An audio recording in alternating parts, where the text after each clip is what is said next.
Good evening. Welcome to this year's Rimini lecture on economics and finance. My name is Angelo Molino. I'll be chairing the session. Before Michael speaks, we have a few dignitaries who want to say a few words to the group. So let me first introduce Gianluca Spigolone, who is the president of the RCEA.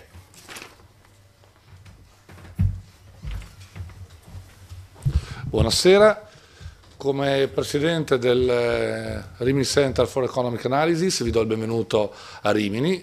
Come sapete il centro che presiedo è un'associazione che è nata a Rimini, fortemente voluta da Luciano Chicchi, che avete ricordato questa mattina, e che trova un punto forte di riferimento nella Fondazione Cassa di Risparmio di Rimini e in Unirimini, la società che supporta l'Università di Bologna, sede di Rimini. Il centro è un'associazizione no profit, è un'associazione senza scopo di lucro che si ripropone, come certamente sapete, di favorire la ricerca economica teorica, quindi non soltanto applicata alle esigenze della quotidianità, ma anche proprio la ricerca che cerca di interpretare gli sviluppi dell'economia mondiale.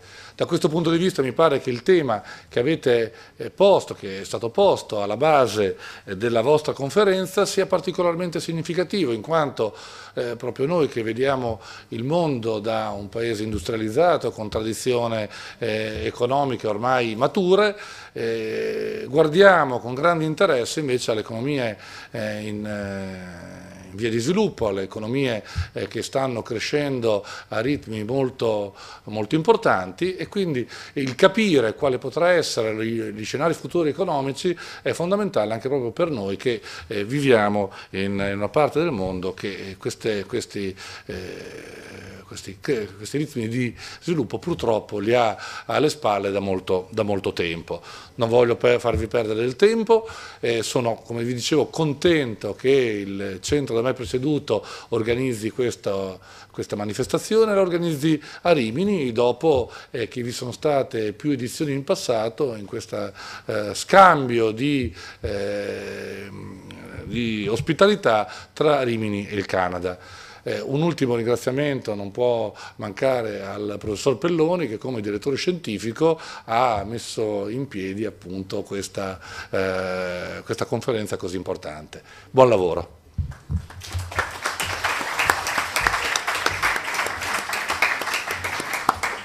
I'd next like to introduce Luca Lambertini, who is the chair of the economics department at the University of Bologna. Hello everybody, welcome to this event, in particular to Michael Spence's speech, of which I am very, very happy because it's an extraordinary occasion to have Professor Michael Spence here. And I should like to thank in particular Gigi Pelloni for having been able to attract someone like Mike at our conference. As you may know, I'm here in a dual role because I'm the head of the Department of Economics, but also one of the founding members of the Rimini Center, and I took part in almost all of the events organized by the Rimini Center here and on the other side of the Atlantic. So you can imagine how interested I am in keeping alive and very much kicking these kind of initiatives. Therefore, I will actually stop here. I don't want to take that long. I've already said almost everything I could possibly say. And so all the best for the continuation of this event here this time, and for all the remaining events and workshops and conferences in the future that the Rimini Center will surely organize here and in Canada. Thank you very much.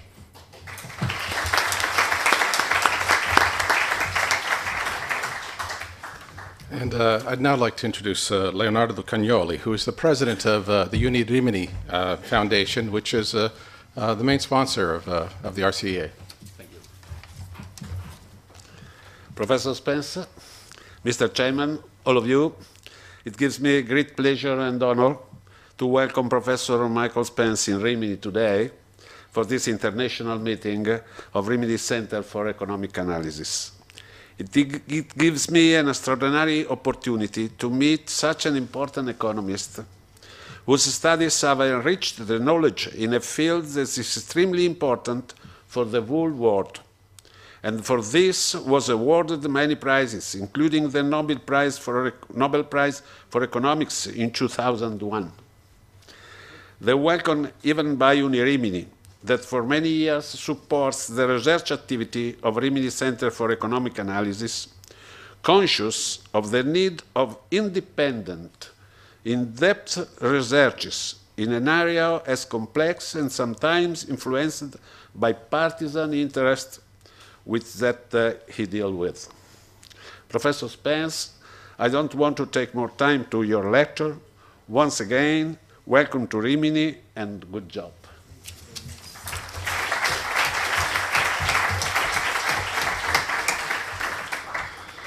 It's an honor for me to introduce Michael Spence. I'm sure that he's well known, or at least his reputation is well known to all of you, so I'll try to be brief. As I like to tell my wife, sometimes finishing early is a good thing. Anyhow, Michael is a very distinguished economist who has received the two highest awards that our profession can offer, the John Bates Clark Award in 1981 and the Nobel Prize in 2001. If you know nothing else about Michael, that tells you everything you need to know. Although he was born in the United States, he often refers to himself as an accidental American and doesn't hide his roots from Canada. Back home, people still refer to Michael as that good Canadian boy. He now spends part of the year living in Milano, and those two things and being an excellent economist makes him the trifecta choice for this evening's presenter of the Rimini Lecture in Economics and Finance. On a personal note, I want to mention that I first met Michael in the fall of 1977 when I was a skinny new graduate student arriving at Harvard University. He was my first-term micro instructor. I think in our class awarded him the Galbraith Award for teaching, which I think played an important role in the subsequent recognition that he received from the John Bates Clark and the Nobel Prize committees. If you go to the Nobel bio that Mike supplied, you'll get a very interesting annual calendar of highlights in his professional and personal career. I did notice that 1977 was blank. Although Michael is best known for his work in signaling, which has been used to explain a variety of behaviors, everything for why so many smart students apply to Harvard as undergraduates, to why peacocks display or invest so much in their display. It was clear to us in 1977 that Michael was already intellectually restless and that he was starting to move away from pure theory. You could see that he was getting very interested in the nuts and bolts of how firms worked and the institutional details of the environments that they worked in. Restlessness led to quite a few things since I knew Mike as a graduate student. Back home, we always thought you'd show up and run for office, Mike, but that didn't happen. He did, however, have a long administrative career, first at Harvard and then at Stanford. He spent some time in the private sector trying to allocate capital well. And in 2011, wrote a book on the next convergence, which gave a kind of an optimistic twist on what we might expect for middle-income countries in the future. I gather that tonight's lecture is taking off on that book. And anyhow, join me in welcoming Professor Michael Spence.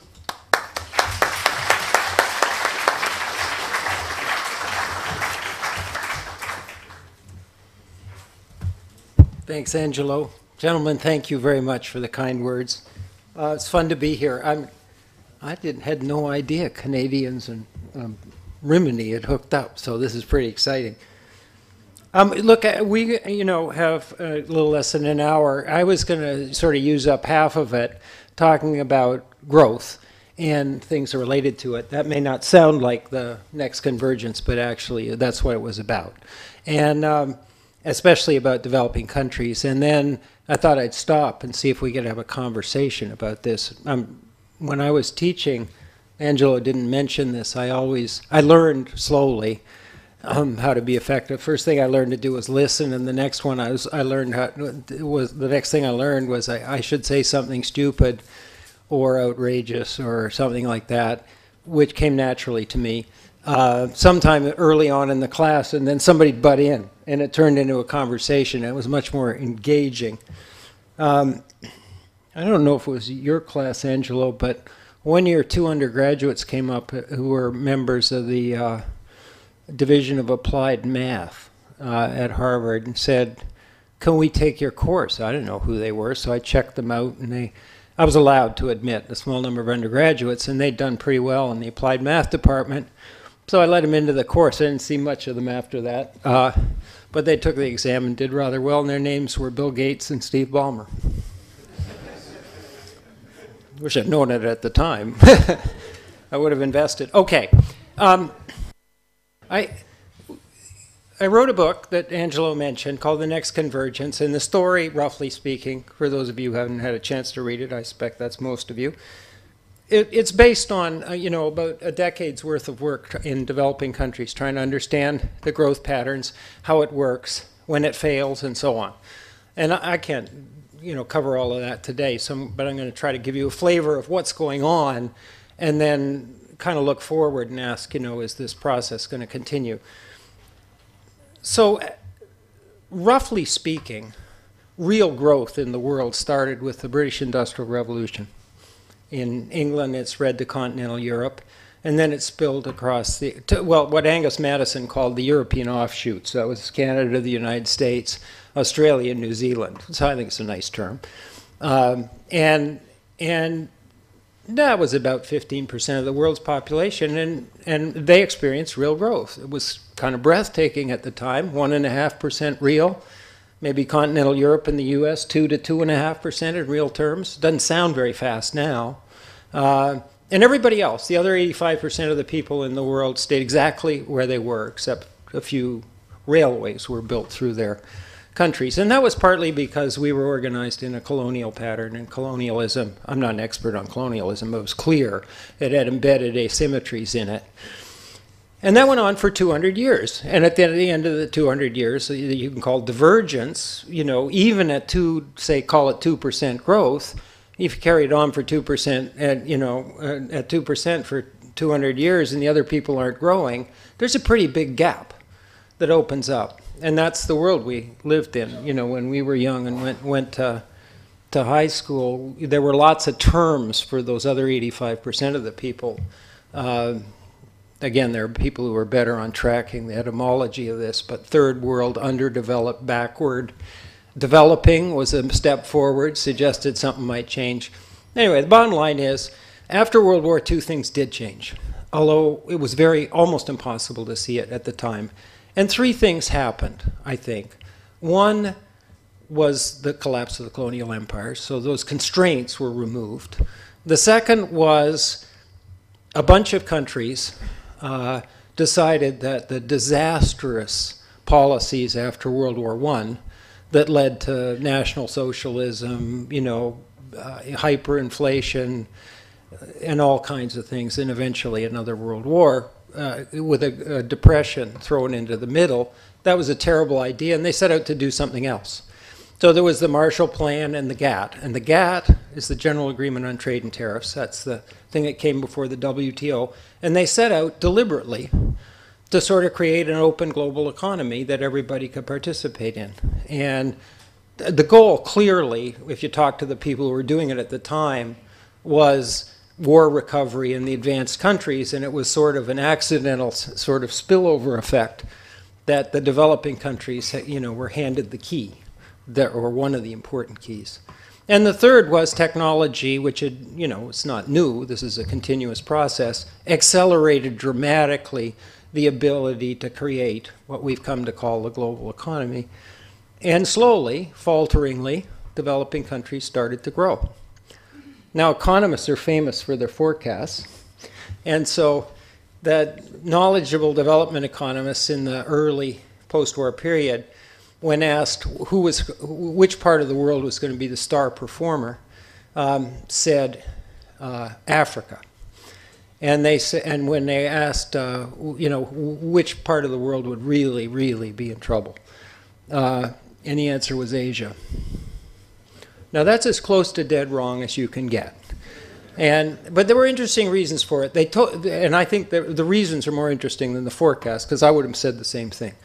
So I'm not being critical at all. One, the importance of natural resource wealth was way overemphasized and overestimated. Africa is easily the richest continent in terms of natural resources of any. And it turns out, actually, it gets in the way. This is why we have this term, the natural resource curse. It screws up the political economy of countries. So that was one, and that was the main reason. The other thing that I think we still haven't gotten to the bottom of, well, there's terribly important research, probably by some of you, in political economy. I view it as kind of at the forefront of what we need to do in talking about the things that I'm interested in. Sort of navigating in a complex environment with respect to growth. And that is, we didn't understand that lots of these countries that were created in the post-colonial period weren't countries. They were a bunch of people who were thrown together by people who were abandoning, that operation. So that's clearly true in Africa. And, a generation and a half with great leaders like Mandela and Nyerere and others was spent essentially creating something that we have in most countries that we're familiar with, is a sense of identity. Who are you in this with? Well, the normal answer is, you maybe member of lots of subgroups, but you're kind of in it with your fellow citizens, and you got to have some sense of identity and what that is. And then growth started to accelerate and accelerate, and there were some extraordinary high growth episodes. So there are 13 countries that grew at 7% or more, 7% or more in real terms for 25 years or more. Now, if you grow at 7% and double every decade for 25 years, you're doubling and then doubling again and well on your way to doubling again.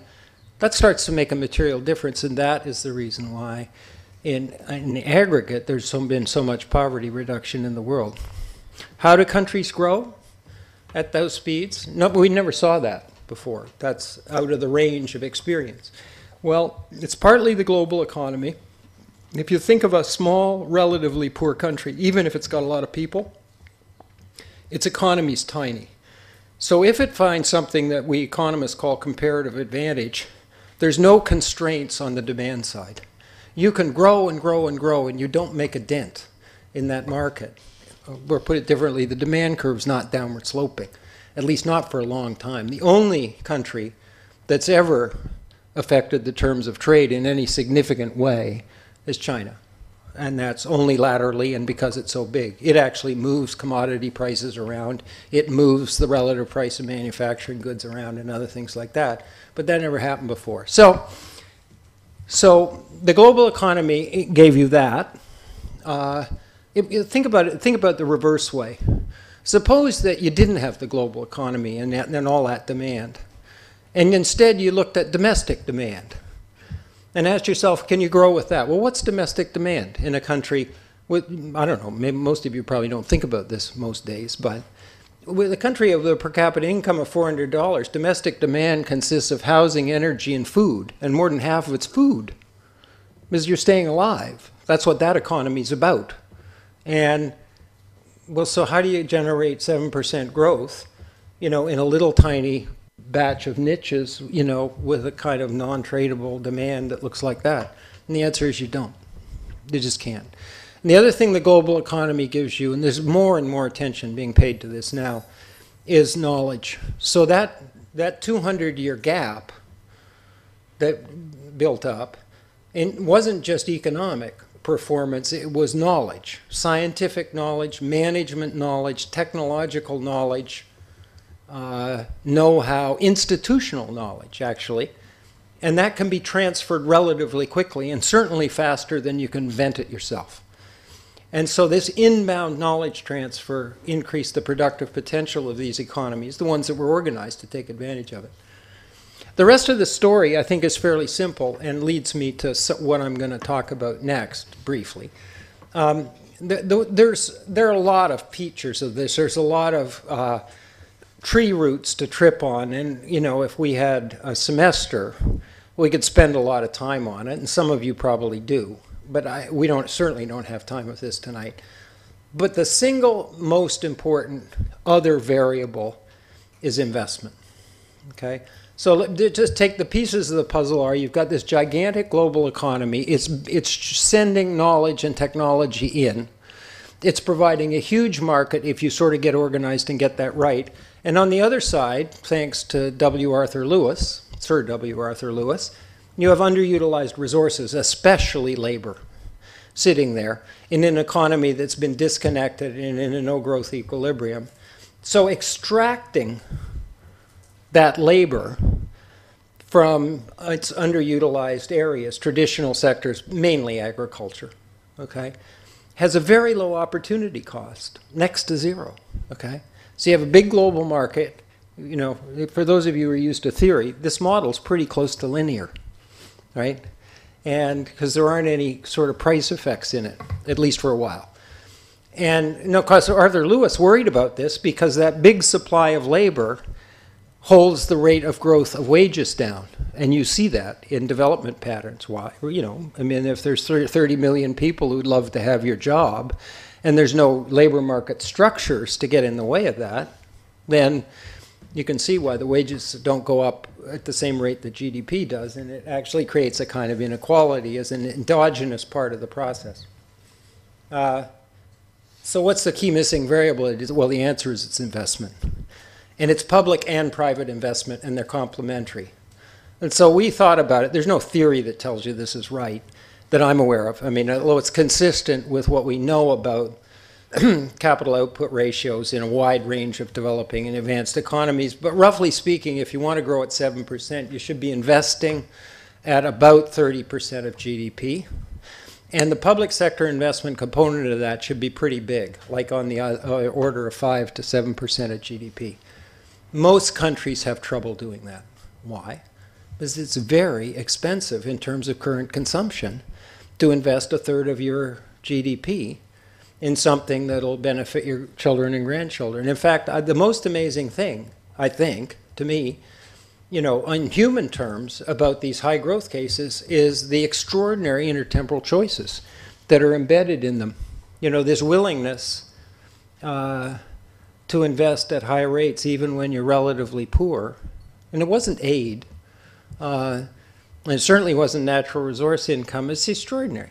The Chinese investment rate when the reforms came in 1978, China was growing at very low rates, had a pretty well-educated population, had the sort of mother of all asset redistributions. The government took it all in 1949, but just horrendous economic management that went well beyond that, the Great Leap Forward and so on. When they started growing in 1978, the growth rate jumped to about 9%, and the investment rate jumped to 35%, and then rose steadily, and now it's running at 45 to 50% of GDP. 45 to 50%. Now, I'll tell you in a minute, that's both the good news and the danger in the Chinese economy, but that's kind of what it takes. And I think, to be honest with you, when we think about whether we'll ever get around to solving the problem of climate change or other aspects of sustainability, the thing we're going to have to rely on is that one of the things most of us share is some concern that our children and grandchildren are not going to live in a world with diminished opportunities. And I suspect that will eventually help us overcome all the problems and complexity and resistance. Why is that such a serious problem? Because if the story I've been telling you continues, this convergence process where the other 85% catch up with us over a century-long period, just think of the next 25 or 30 years. If China grows, if some of the others, catch up, if India, the other future economic giant, these have 1.3 and 1.2 billion people each. That's almost 40% of the world's population. They are going to be the future economic giants, unless this whole thing gets truncated. Well, we're going to triple the size of the global economy. So if some of you out there are a little worried about whether this planet can survive at a global GDP of 70 trillion, then you probably want to worry a little harder, because it's on its way to 210 or higher trillion, and over a not very long time horizon. I mean, there's some uncertainty about these growth rates, but the convergence process is pretty clear, and you don't have to do a lot of math. If you take a bunch of people who are living well, and they're 15% of the world's population, and you take a very large fraction of the remaining 85% and put them up here, you have a much bigger global economy. So where are we now? Well, there are several things to say about this, so I won't try to cover it all. Most of the GDP in the developing world is now more than 50% of the global economy. That just happened recently. It's also true that for the first time in history, more than 50% of the world's people live in cities, so we're urbanizing pretty fast. Most of the developing world that we got used to, old people like me got used to as thinking as poor, measured in GDP, not people, measured in GDP are middle income. Okay? That means they're in a range where the per capita GDP is between, say, $3,000 and $4,000 and 10 and 12, something like that. Now I'll talk to you a little bit about growth. This is a very hard transition to make. So as I mentioned to you before, we studied economies that grew at very high rates, especially in the early stages. There were 13 economies that grew at 7% or above. Of those 13, only 5 grew through the middle income, what's called to be trap. I hate the word trap, but I lost. I call it transition, and everybody else calls it trap, so you can call it trap. It's okay. Everybody else slowed down. Well, who were the high-speed transitions? Japan, Korea, Taiwanese economy, and the city-states Hong Kong and Singapore. And Malaysia and Indonesia and Brazil and a whole lot of others just slowed down. And there were other countries growing less quickly, and they slowed down as well. There's something, if you're not really into sort of understanding the moving parts in the growth, you're a statistician, you just look at it and see, well, I'm not going to understand that. Let me just look at the results. The results tell you this is really hard, okay? Because most countries slow down. The most interesting case is Brazil. After World War II, Brazil grew for 25 years or so at 7% or more. And then in the mid to late 1970s, everything went wrong. They turned inward and tried the import substitution policy.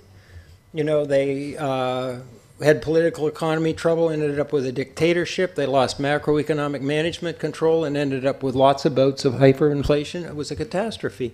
And that lasted for 20 years until the administration of Enrique Cardoso, followed by Lula da Silva, and now the current government, where this, they have their ups and downs in terms of growth, but this is back to a kind of sustainable, sort of sensible-looking growth pattern. Not all the problems have gone away. But how can a country grow at 7% and then all of a sudden stop, take a quarter of a century break? Anyway, there's something hard about it. By far, the most important transition that's underway is the one in China. So China is the next test to see whether another country can grow through the middle income at high speed. And there's a huge amount at stake. The Chinese economy is about $7 trillion, about half the size of either the North American economy or the European economy.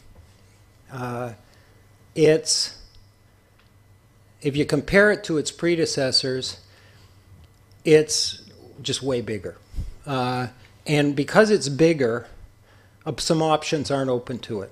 So what are the conditions that surround this transition in China? Well, when Korea did it, the advanced countries were 70% of the global economy, very big, and growing, Now the advanced economies are 50% and not really growing hardly at all. Japan's not growing, Europe's not growing, and the United States is below potential at 2% in real terms.